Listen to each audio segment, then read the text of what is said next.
Greetings, citizens of the world. Last week, the Washington Examiner reported that a former Democrat staffer who fled the country to Pakistan after being accused of fraud has struck a deal with authorities to return to the U.S. and face charges. Following the report, Representative Trent Franks suggested that her stunning decision to return might portend very badly for Florida Representative Debbie Wasserman Schultz. To understand why, one must first understand former IT aide Hina Alvi's connection to Wasserman Schultz. In 2004, the Democrat representative hired Alvi's husband, Imran Awan, to work for her. Over time, many of his friends and family members, including Alvi, wound up also earning positions as aides and staffers for other Capitol Hill Democrats. Fast forward to February of this year, when reports emerged that Awan, Alvi and their friends and family were under investigation for stealing equipment from members' offices without their knowledge and committing serious, potentially illegal, violations on the House IT network, according to multiple sources briefed on the investigation, Politico reported. A month later, Alvi fled the country. 2 months after that, authorities arrested her husband as he too tried to leave, but on an entirely separate set of charges. It turned out that both Alvi and Awan were also suspected of bank fraud. This brings us to Franks, the Texas Republican, who predicted during a discussion with Fox Business host Lou Dobbs last week that the only reason Alvi would have agreed to return is because she's working on a broader immunity deal in return for damaging information on Wasserman Schultz. That would mean major problems for the Democrat Party, considering Wasserman Schultz was the party's chairwoman until being forced out last summer in the scandal over rigging the primary contest for Hillary Clinton.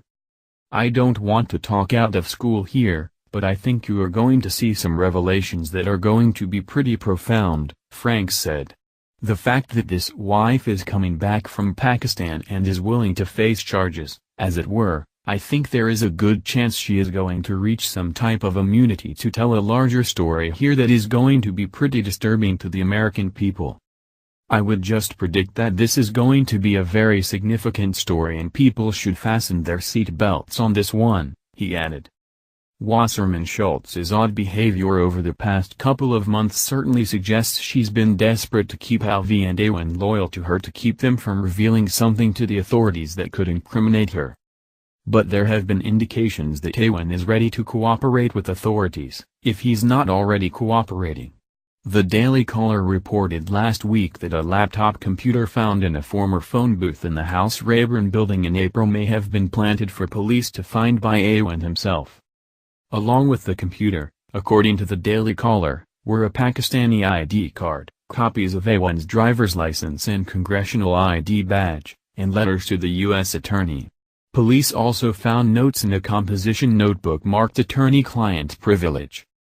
The laptop also had the username Rep DWS, according to the Daily Caller. Wasserman Schultz tried to get the laptop back from the Capitol Police, even warning during a televised hearing in May that there would be consequences for the police for continuing to hold on to equipment that belonged to the office of a House member who was not under any investigation. Capitol Police Chief Matthew Verderosa refused, however, noting that the laptop was linked to a criminal suspect, Awan. As the Daily Caller pointed out, Awan might have wanted the laptop in police hands the whole time.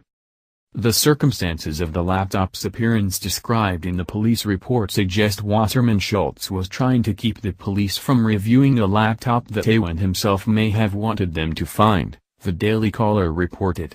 The former phone booth room where police found the items is small, and there was no obvious reason to enter it. If the laptop were indeed deliberately planted by Awan so authorities would find it, it could well mean he intends to cooperate in an investigation that could implicate Wasserman Schultz. And the fact that his wife, Alvi, has chosen to return to the United States despite legal danger suggests she may be on the verge of exposing Wasserman Schultz's secrets in exchange for an immunity deal. The Trump administration could have sought to extradite her, of course. Former Pakistan President Pervez Musharraf wrote in his book In the Line of Fire that the country extradited 369 terror suspects to the United States after 9/11, though human rights activists claimed that many of those people were innocent and essentially sold to the U.S. by a cynical Pakistani government, according to CBS. However, Pakistan can make an extradition difficult.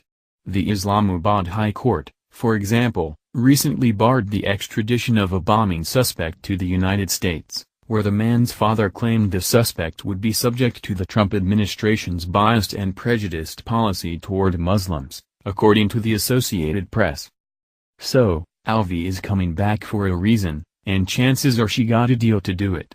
And with all of that, anything's possible.